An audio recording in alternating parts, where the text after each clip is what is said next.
I wasn't supposed to be home that night, but as soon as I opened the door, I froze. There were shoes by the stairs. Not mine, not hers. And then I heard it.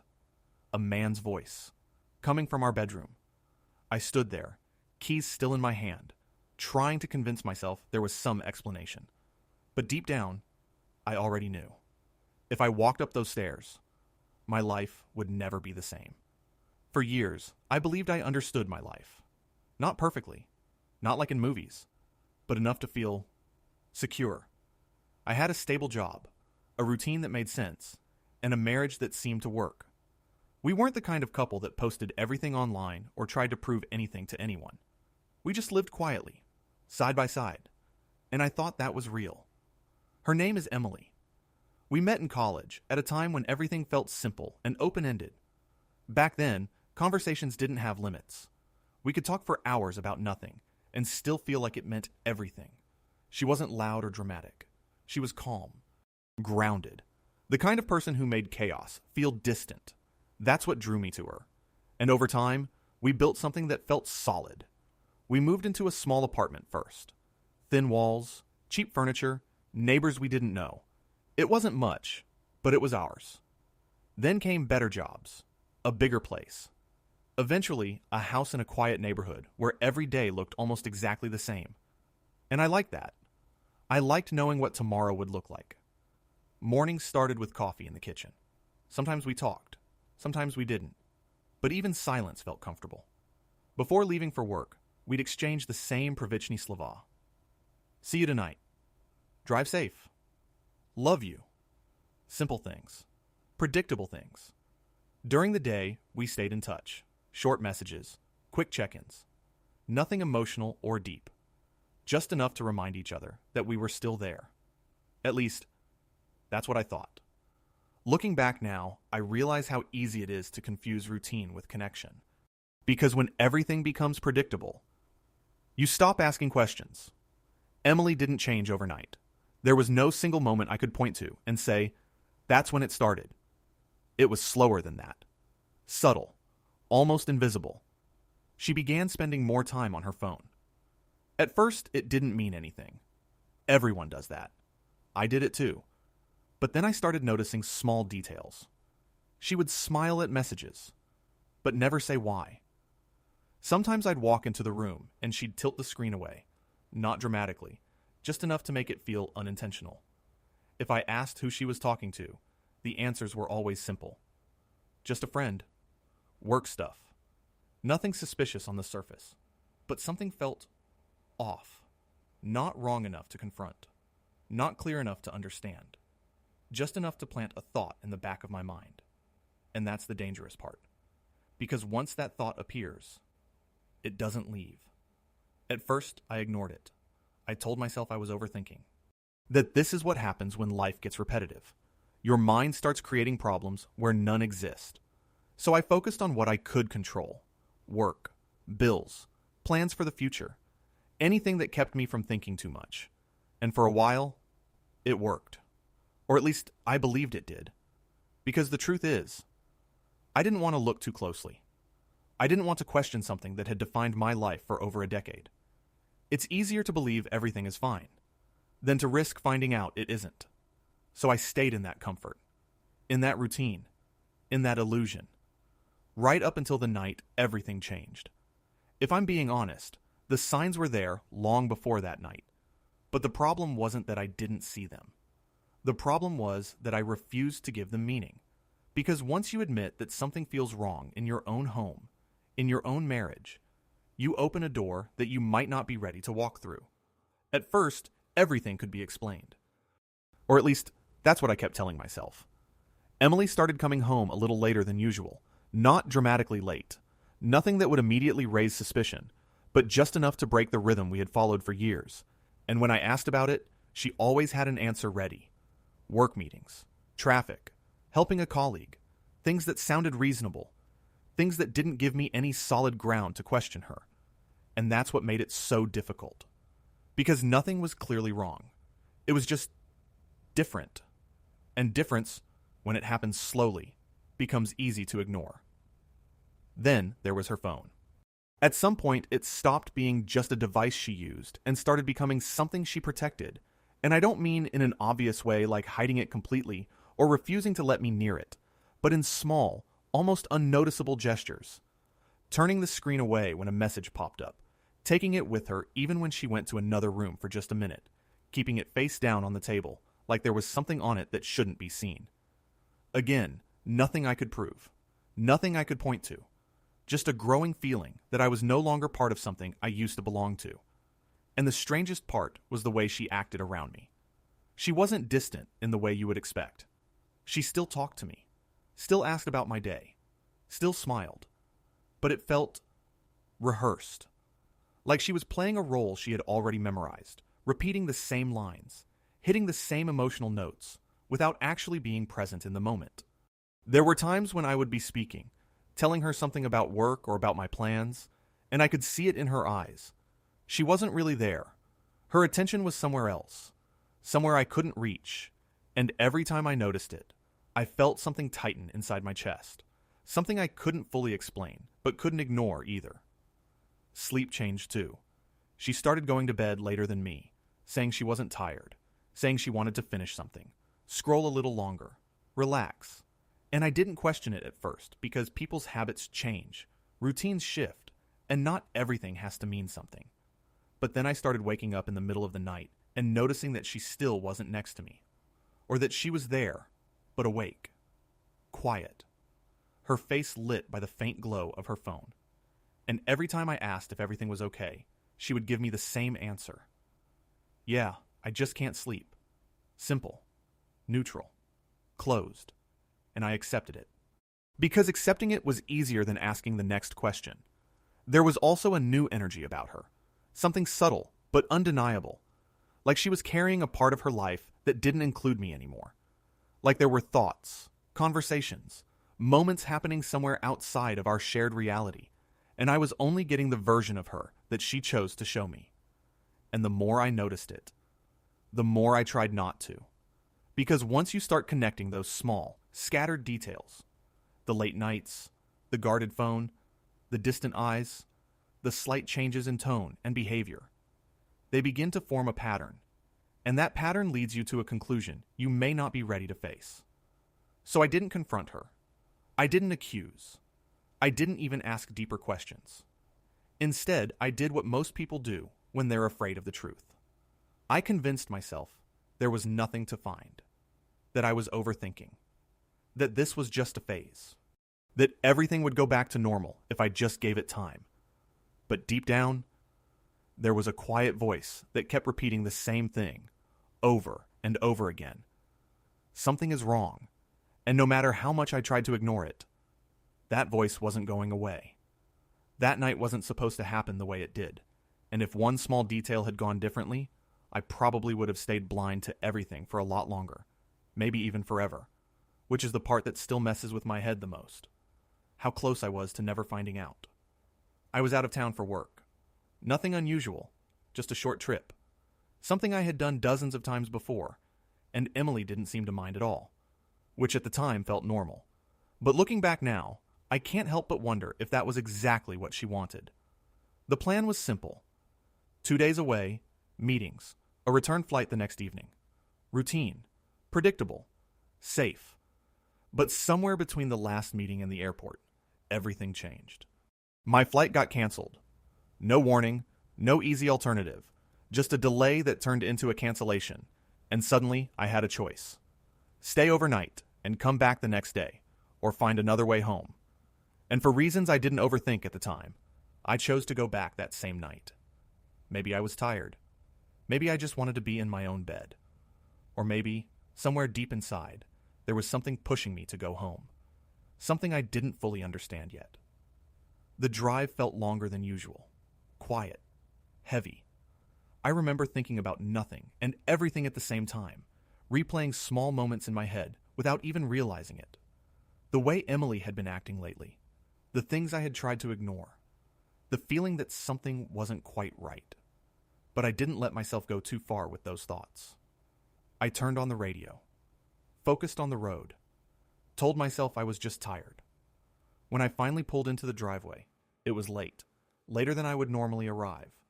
And the house looked exactly the same as always. No signs, no warnings, just silence.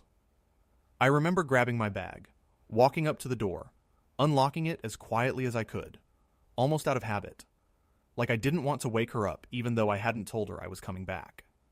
And then, the moment I stepped inside, something felt off. Not in a loud or obvious way, just a shift in the air, a feeling. The lights in the hallway were on. That alone wasn't strange. But then I noticed something else. Shoes, by the stairs, a pair I didn't recognize. I stood there for a second longer than I should have, staring at them, trying to make sense of it, trying to come up with a logical explanation that would immediately calm everything down. Maybe a friend. Maybe someone stopped by. Maybe... And then I heard it. A voice. A man's voice. Coming from upstairs. From my bedroom. Everything inside me went completely still. It's hard to explain that moment unless you felt it. When your body reacts before your mind has time to catch up. When your heart starts pounding so hard, it feels like it's shaking your entire chest. And yet, at the same time, everything around you feels strangely quiet. Distant. Unreal. I didn't move right away. I couldn't. Because moving meant confirming something I wasn't ready to face. But standing there didn't change anything either. The voice came again. Clearer this time. Followed by something else. Laughter. Soft. Familiar. Hers. And that's when something inside me shifted. Not exploded. Not broken. Shifted. Like a final piece falling into place in a puzzle I had been refusing to complete. All those small moments, all those signs, all those thoughts I pushed away, they were all leading here, to this exact second. I started walking toward the stairs, slowly at first, like each step required a decision I didn't want to make, my mind still trying, even then, to find another explanation, another version of reality where this wasn't what it looked like. But with every step, the sounds became clearer, closer, more real. My hand tightened around the railing as I moved up, my breathing uneven, my thoughts racing and freezing at the same time, caught somewhere between denial and certainty. By the time I reached the top of the stairs, I didn't need to guess anymore. The bedroom door was slightly closed. Not fully. Just enough to hide what was inside, but not enough to hide the truth. I stood there, right in front of it, one hand still holding my keys, the other hanging uselessly at my side. And for a moment, I didn't move at all, because I knew, the second I opened that door, there would be no going back. I don't know how long I stood there in front of that door, because time, in moments like that, doesn't move the way it normally does. It stretches. It slows down. It traps you inside a single second that feels like it could last forever, while your mind runs through every possible outcome and somehow still hopes for the one that isn't real. My hand was on the handle. I remember that clearly. Cold. Still. Like even the door itself was waiting for me to decide whether I really wanted to see what was on the other side. And the truth is, I didn't. Not completely. Because as long as that door stayed closed, there was still a version of reality where everything could be explained. Where the voice I heard wasn't what I thought it was. Where the shoes downstairs belonged to someone who had already left. Where my life hadn't just collapsed in a matter of seconds. But that version was slipping away with every sound coming from inside the room. Her voice. Closer now. Clearer. Not confused. Not defensive. Comfortable. And that's what hurt the most, even before I saw anything. The comfort. The normality in her tone. Like this wasn't something new or accidental. Like this was something that already existed. Something that had its own place in her life.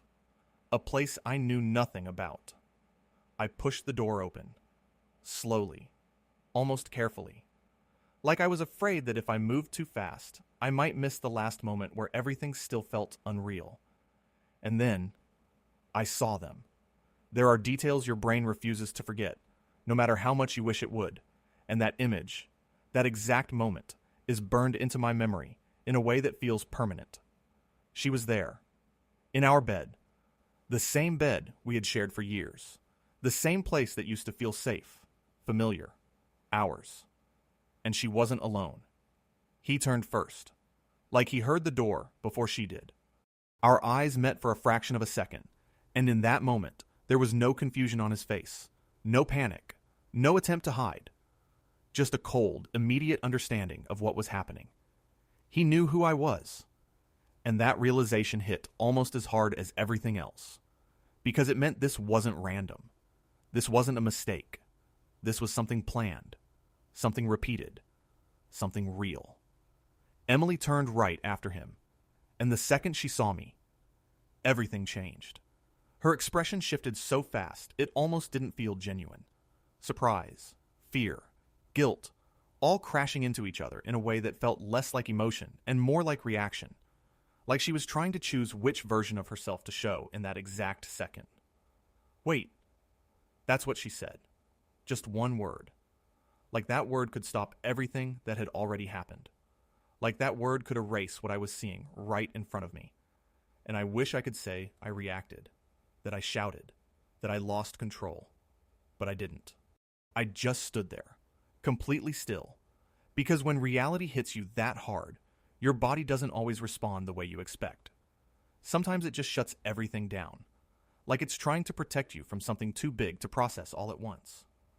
I looked at her, then at him, then back at her again. And in that silence, in that space where something should have been said, something should have been done, I felt something break. Not loudly, not dramatically, but quietly, deeply, in a way that felt final. Because it wasn't just the betrayal. It was the realization that everything leading up to this moment suddenly made sense.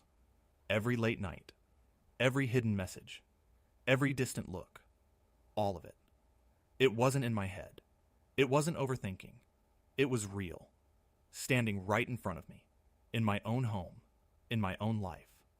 He started saying something. I don't even remember what. Words that didn't matter.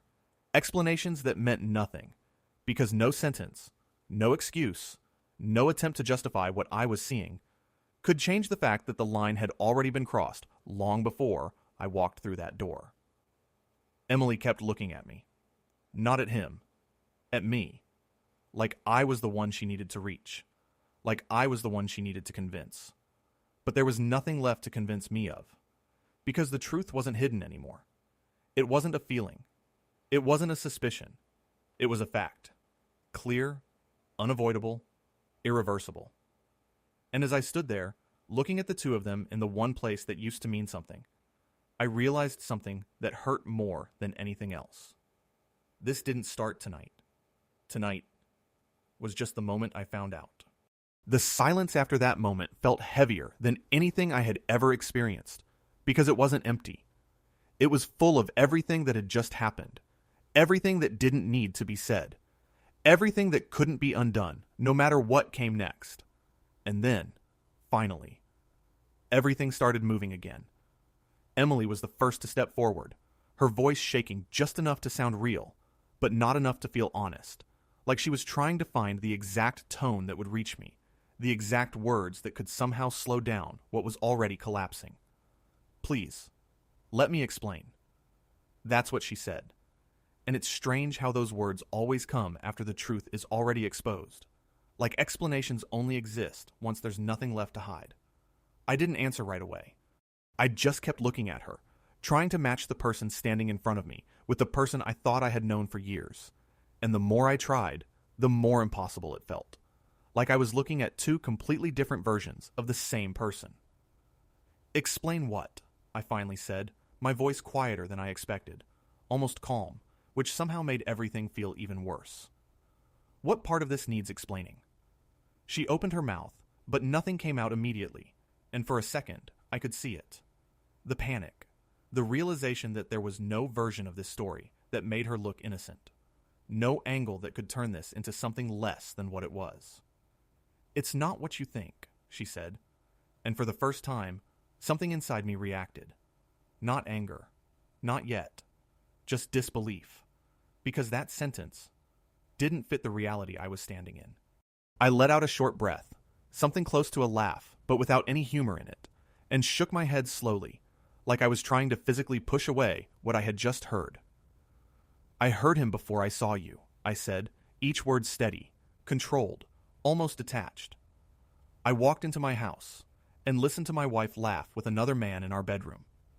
I paused for a second. What exactly do you think I'm misunderstanding? She took a step closer. I took one back. That distance between us, small, almost insignificant, suddenly felt like the most important thing in the room.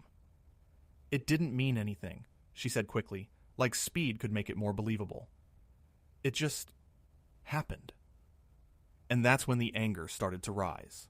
Not explosive, not loud, but sharp, focused. Because there's something about hearing your entire reality reduced to "it just happened" that cuts deeper than shouting ever could. It just happened, I repeated, my voice still controlled, but tighter now, like something was building underneath it. In our house? In our bed? With someone who clearly knows who I am? The man shifted behind her, like he wasn't sure whether to stay or leave, whether to speak or disappear, and his presence alone made everything feel even more real, even more deliberate. Who is he? I asked, my eyes still on Emily. She hesitated, just for a second. But that second was enough, because hesitation means there's more. More than a mistake, more than a moment, more than something that just happened. It doesn't matter, she said finally.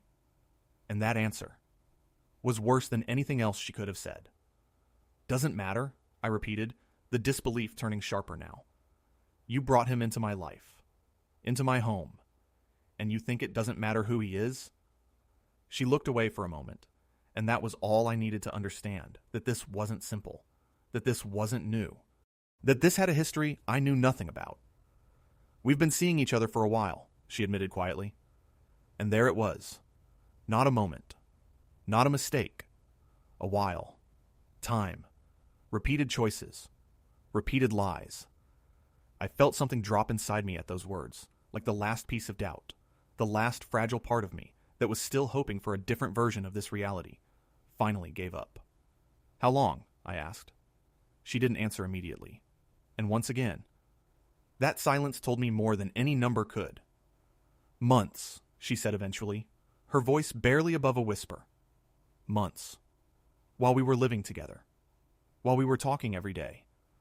While I was believing everything was fine. I nodded slowly.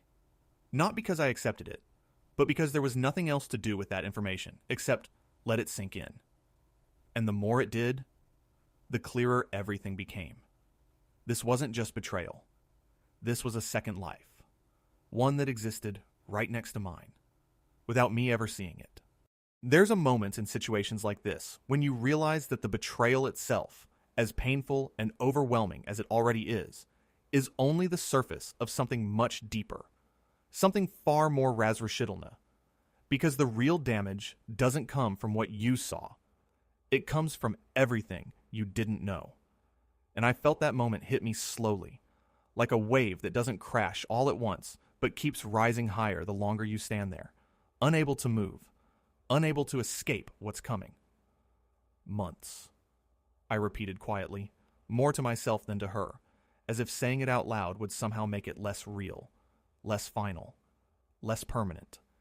Even though deep down I already knew that nothing about this could be undone or reinterpreted in a way that would hurt less. Emily was still standing in front of me, but something had changed in the way I was looking at her, because she no longer felt like the person I had spent years building a life with. She felt like someone I had just met in the worst possible circumstances. Someone whose entire existence in my world had been built on things I didn't see, didn't question, didn't understand. What does a while actually mean? I asked again, this time slower, more deliberate, because I could feel that every answer she gave was only leading to something worse. Something that would push this even further beyond anything I had been mentally preparing for. She took a breath, and I could see the hesitation again. But this time, it wasn't just fear. It was calculation. Like she was deciding how much truth I could handle, how much she was willing to admit, how far this would go once she said it out loud. It started last year, she said. And that was it. That was the moment everything inside me finally broke in a way that felt complete. Because last year wasn't just a detail. It was a timeline. A stretch of time filled with memories that I suddenly couldn't trust anymore.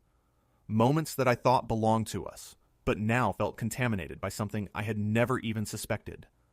Last year, birthdays, holidays, trips, ordinary days that I thought were real.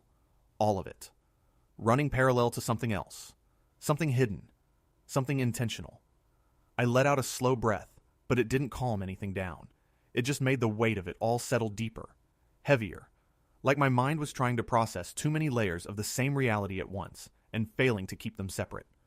So all this time, I said, my voice quieter now, not because I was calming down, but because I was going deeper into something I couldn't control anymore. While we were living our life, while we were sitting at the same table, sleeping in the same bed, talking like nothing was wrong. I looked at her again. You had something else. She didn't deny it. She didn't interrupt. She just stood there and nodded slightly, and that silent confirmation somehow hurt more than any detailed explanation ever could, because it removed any remaining space for doubt, any illusion that maybe there was still something I didn't understand. It wasn't supposed to get this far, she said, and her voice sounded different now, less controlled, less constructed, like whatever version of the story she had been trying to maintain was starting to fall apart under the weight of what she had already admitted. And that sentence was almost worse than everything before it. Because it implied intention, a beginning, a point where a decision was made, and then another, and another, until it became this.